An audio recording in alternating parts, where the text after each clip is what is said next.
Hello. How's everyone doing today? Welcome to my channel. I am your host, LeBron Daniel. My YouTube channel name is LeBron Stephen. That's my middle name, obviously.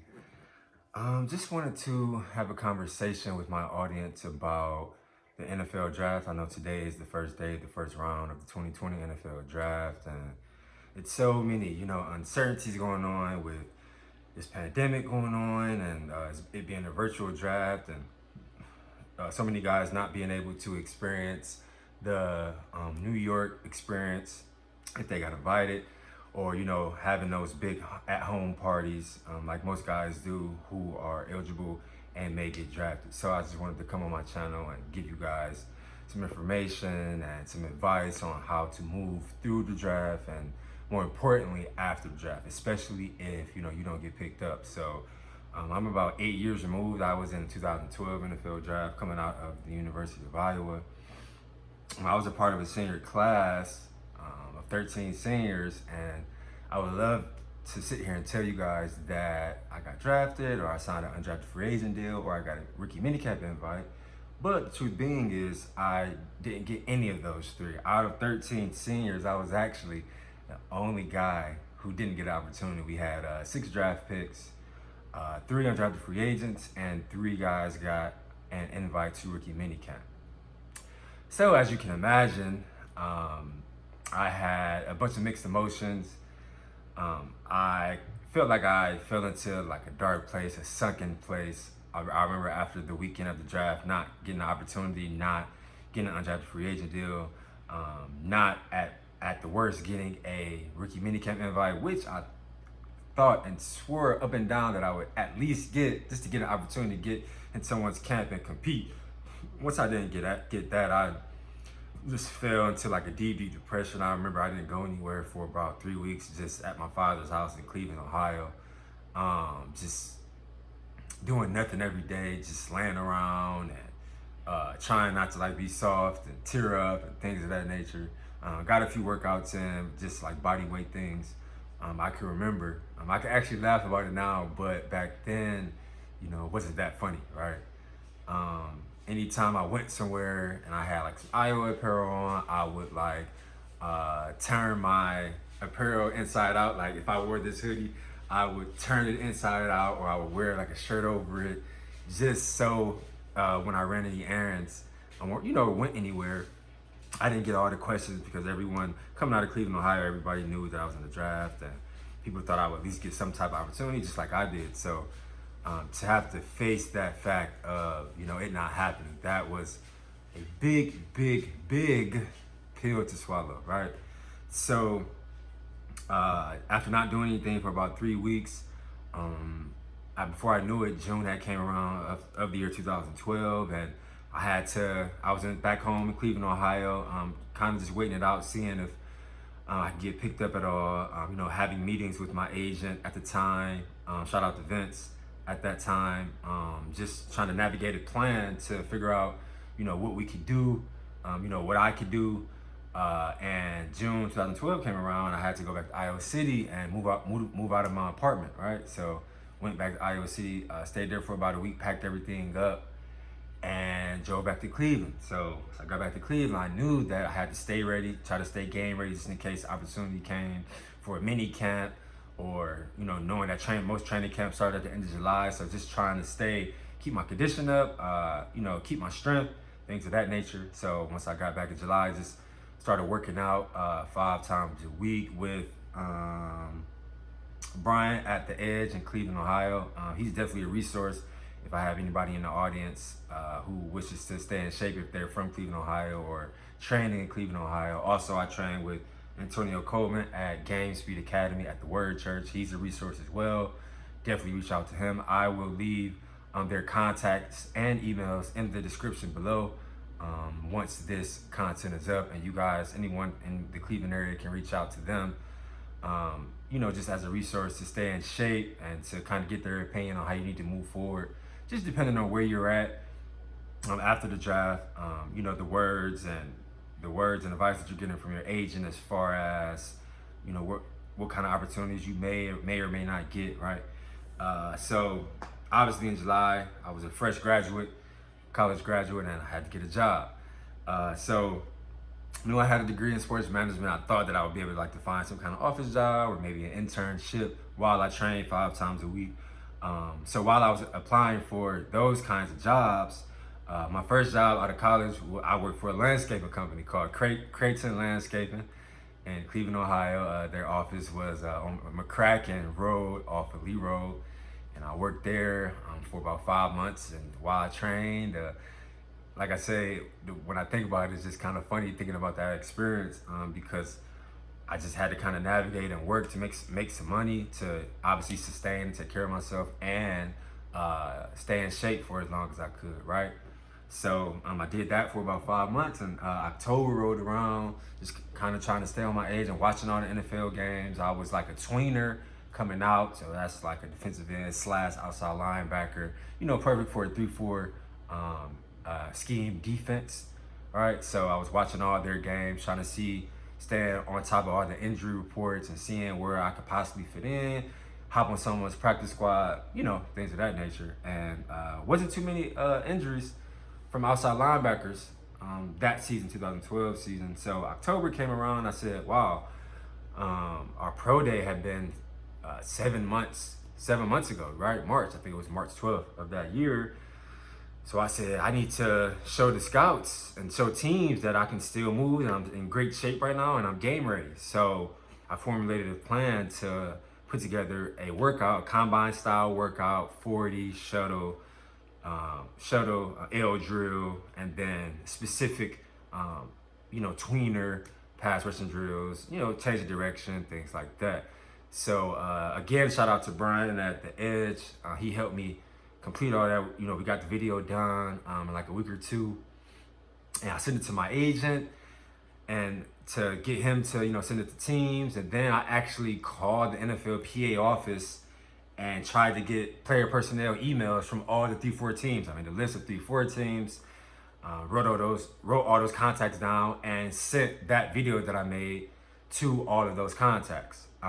Obviously, I know it's pretty ambitious, so I didn't get that many callbacks, but I did get a call and an email from the player personnel guy at the Green Bay Packers, Elliot Wolf. I think he's still in the league now. I'm not sure what player personnel team that he works for now, but he's still in the league for sure. He ended up hitting me back, and he just told me that they kind of liked what they saw. They thought it was funny because the field that I use kind of like a football / soccer field, but he said they liked what they saw. So if they needed any outside linebackers in their 3-4 defense, I think at the time Clay Matthews was like at the top of the league, Pro Bowl player every year. So that was very promising. So I just continued to work and I continued to train 5-6 times a week, and I ended up getting a tryout with the Green Bay Packers that December 2012. It was actually on my father's birthday. I still remember the date, December 11th, 2012, and I thought the workout was great. The irony in that is it was several former Iowa Hawkeye players on that team. So you had Mike Daniels. They had drafted him that year in the 4th round. We were essentially best friends in high school. And then Brian Balaga, he had already been there. We all came into the University of Iowa together in the year 2007. And I think at the time, it was another guy named Desmond Moses. He played outside linebacker at the time as well for that team. He spent some time at Iowa and later transferred to the University of Tulane and signed with the Packers as an undrafted free agent, ended up making the team. So I felt like I had those guys' support, and I just knew that maybe I would get lucky and, gain a contract or practice squad spot or anything. Unfortunately, that didn't happen, so I had to move to the next step. The next step was arena football, to get some new professional film outside of college, and send that to teams. Try to perform well, send that to teams. Let teams know that, hey, here's my workout, I'm in shape, game ready, and hey, here's some updated film if you want to see updated film of me play. So I signed with the arena team in Green Bay, actually, the Green Bay Blizzard. It was kind of a strategic move on my end because I knew that I had some interest from the Packers, and if I balled out from that January 2013 to that May of 2013, I could possibly get a rookie minicamp invite because I would technically still be a rookie, right? And I would already be in Green Bay. So that was my pitch to them. Less on cost. You don't have to fly me out. I'm already in Green Bay. Just shoot me an invite and I'll drive myself or get a ride, to the facilities, right? So unfortunately, that didn't happen. Played the entire season, all 14 games. Had a decent rookie season. Didn't go crazy like I knew I had to, but it was solid start. Still was trying to get used to the arena game. Obviously, it was a lot faster than the NFL. So finished that season in June of 2013. Went back to Cleveland, moved back home, continued to work out, and just had to formulate the next plan. My next plan was to try to get in the CFL, right? So I contacted a bunch of CFL agents, off of emails and numbers that I could find offline, and try to get workouts there. I eventually moved to Atlanta, continued just to work as a working professional for years, and just tried out for I think I tried out for at least like 6 or 7 CFL teams: Toronto Argonauts, Saskatchewan, Ottawa, and a few others I can't really remember, but it was at least 6 or 7 teams. Just went on that CFL grind, trying to scratch and claw and fight for any opportunity I could get. And so essentially that was, my experience, and I tried to give you guys a depiction of the entire 2012 year and leading into 2013 of what I tried to do, just to possibly give hope for any 2020 prospects, any 2019 prospects who didn't get picked up last year or possibly got picked up and got cut and still trying to figure it out, still in that fight. You're still young, you're only about 24, 25, maybe 20, 21, 22. You're in that range of you still want to play, right? So I would say, look up the NFLPA's office and their contact number, contact them. Already have a list written down of teams, prospective teams that you would think you would be a good fit for, whether you play offense or defense, or you want to just be a special teamer. Ask for those office numbers. First, ask for the player personnel number or email, because they do have access to some of them, and then some of them they don't. Some of them are more closed off, and they don't want tens of thousands of calls and emails per day, right? So you would get some player personnel emails, and then you would get just some office numbers. You have to call and hope and pray that office, that front service office worker will connect you or transfer you to the player personnel office, or you'll be able to leave a voicemail or things like that.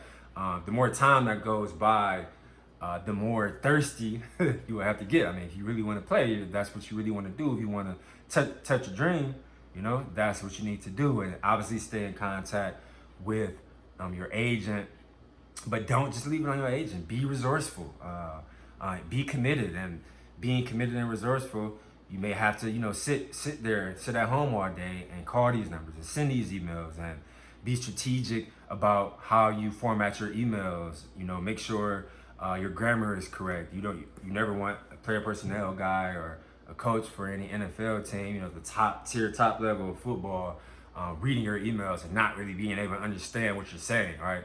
That's the first thing they'll do is click out of it, or say, oh, this guy needs to go back to college, right? So, take that time. And another fact that I would say is, use the resources that you have. Luckily, I had a few, the trainers that I was training with in Cleveland, Ohio, they were willing to go that extra mile with me and formulate a workout with me, and, just offer out advice on how to move forward. And also just, they gave a lot of cheerleading statements. I mean, when you're that young, you really don't even understand, consciously, what you're going through, or you don't even really understand, or you're not really prevalent in your mind to what your vibe, how your vibe is set. You're still young, you're hungry, so you're getting up and you're hungry, but you're wondering what's going to happen next, right? So try to set your intentions right. Be still in that moment. Always be present. Try your best to keep your mind positive. Those 3 weeks that I went through after the 2012 NFL draft, I hadn't forward thought about how I would maneuver or navigate through if I didn't get any opportunity. So when it happened, it kind of hit me in the face. Like it felt like somebody stole on me, right? And I had to like take it on the chin and figure out, what I was going to do next. And that was a main reason why I made this video, honestly, to hopefully offer you guys encouragement to not put a lot of energy into what happens this weekend. Even if you get drafted, if you sign an undrafted free agent deal, if you get a rookie minicamp invite, never get too high, never get too low. Just stay even killed. You've been playing football since you were like 7 or 8. For most people, maybe 9, 10, 11, 12. For some people don't start playing until their junior year of high school, right? So you've been playing this game since you were high schooler or middle schooler or muni league. Like I started when I was 8. You've been playing the game all your life. So if you don't take those steps and do that work to kind of understand, the mental aspect of it, of handling it, right? You will. There's a possibility that you could fall into some form of depression, or just not really wanting to talk to anyone, just kind of wanting to be to yourself. One thing that I can point to is, a lot of times, if you come out of the inner city, and you really love football, I mean, this is what you really want to do. Now, yeah, you go to college and you take your academics serious, and, you get your degree or degrees, and you want to formulate a plan B, but sometimes you just don't know how long that plan B might take. And also, if your passion for the game is just extremely, extremely high, it's just a hard pill to swallow. Telling yourself that, hey, maybe that bowl game that you played in, that may have been the last time you played outside. And, it's crazy. I'm 31 now. That was 8 years ago, the draft that I was in. And my last bowl game, we played the University of Oklahoma in the Insight Bowl in Phoenix, Arizona, December 30th, 2011. That was the last time that I played football outside. I played 2 years of arena football, but those are inside, and I never got that opportunity to strap it up for a CFL team or an NFL team. So I'm hoping that this video kind of gives our current athletes some type of foresight, whether you're in the 2020 draft, you were in the 2019 draft last year, or you're still in college. I'm hoping that this video can give you some type of perspective, just to move forward and really understand how you need to move to not fall into that second place, because sometimes it takes people longer to get out. Sometimes you can get yourself out quickly, and sometimes, I know a lot of football players, former teammates, high school teammates, college teammates, that fell into a deep depression when football didn't work out, and it took them a long time to get out of it and to figure out that next step, right?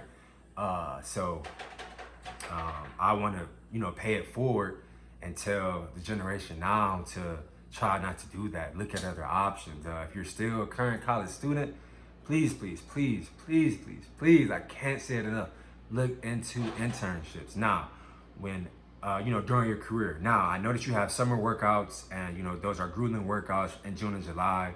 So, if you find an internship where the hours are 9 to 5 or 9 to 12 or 9 to 3, get in that 6 a.m. group, get in that 5 a.m. group, get your workout done. The internships will work with you.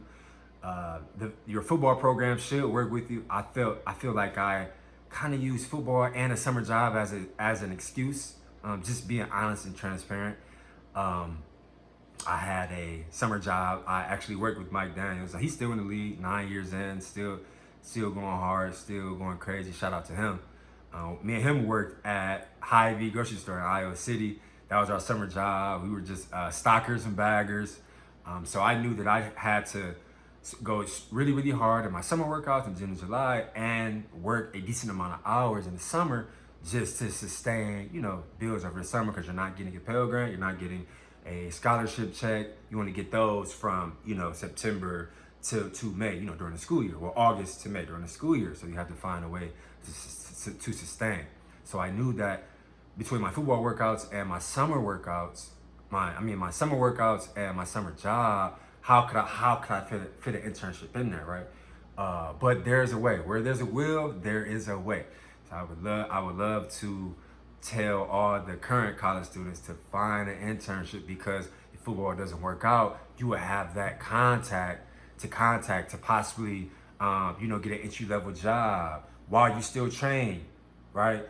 That's where I feel like I kind of dropped the ball. I hadn't did any internships, so when I had to kind of wait around, I just was working out 5 times a week and just working like back in Cleveland when I could have found an intern, found a job in Iowa City or found a job in one of those surrounding cities and continued to work out, right?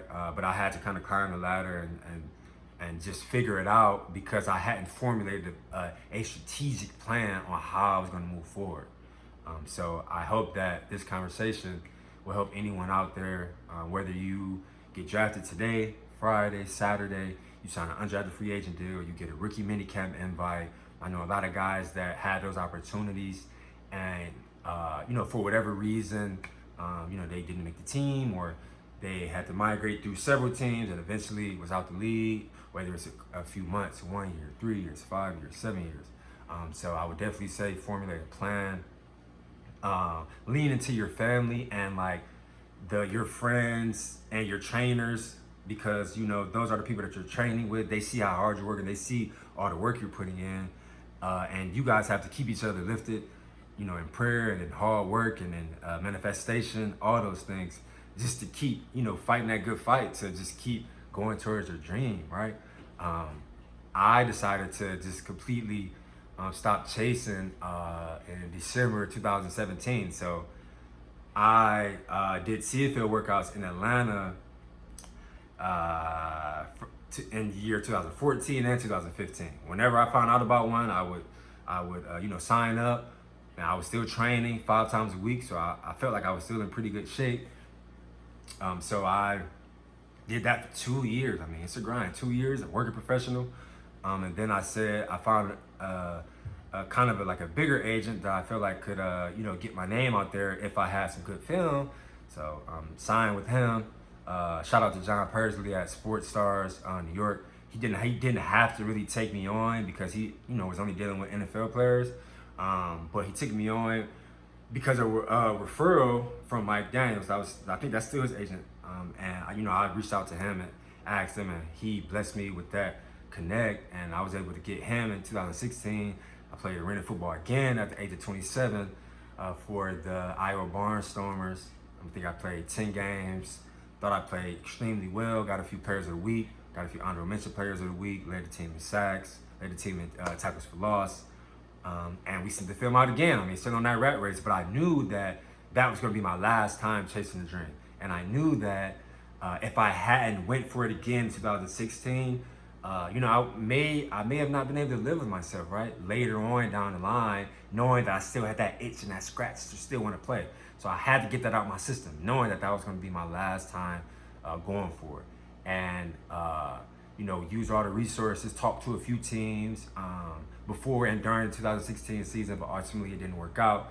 And then once I made that decision that, I'm pretty much done playing, I had to reinvent myself and just kind of find out about other things that I was interested in, right? And so now that's why I started this channel. I'm passionate about content. So on my channel, you guys will see these kind of just conversational posts. You will see I'll be starting a podcast soon. If you guys scroll down, I wrote my first short film a few months ago. Please check that out. Like it, write any comments about it. And we're going to continue to move forward with content because, that's what we're passionate about. So, like I said earlier, I'll put those trainers, Brian White and Antonio Coleman, I'll put their emails and their Instagram handles in the description. I'll put my email in my Instagram description. Any current college players and high school players have any questions, you need resources to lean into, you have any personal questions or personal insights that you want to share with me, please don't hesitate to contact me. Like I said, I'll put my email in the description below. And again, just good luck, Godspeed to all the 2020 NFL draft prospects right now. And also Godspeed to the 2019 and 2018 prospects as well. I know you guys are still probably fighting that fight and still trying to get that opportunity or garner that opportunity. And trust me, it's not over until you say it's over, until you, inside of your heart, honestly know that it is over, right? So again, like, share, comment. This is a completely transparent post. that I wanted to do, you know, as we move forward in the 2020 NFL draft. It starts in like a few hours. So I'm about to get a workout in. I hope everyone is staying safe during this worldly pandemic. We're living in crazy times right now. I know most of us have never seen or went through anything like this. Just continue to follow, you know, all the health rules that they're putting out there, wearing gloves and wearing a mask and just staying in as much as you can. You know, love your family, check on your family as much as you can. Like I always say, this too shall pass. We will get through this. All right, guys. See you next time. All right.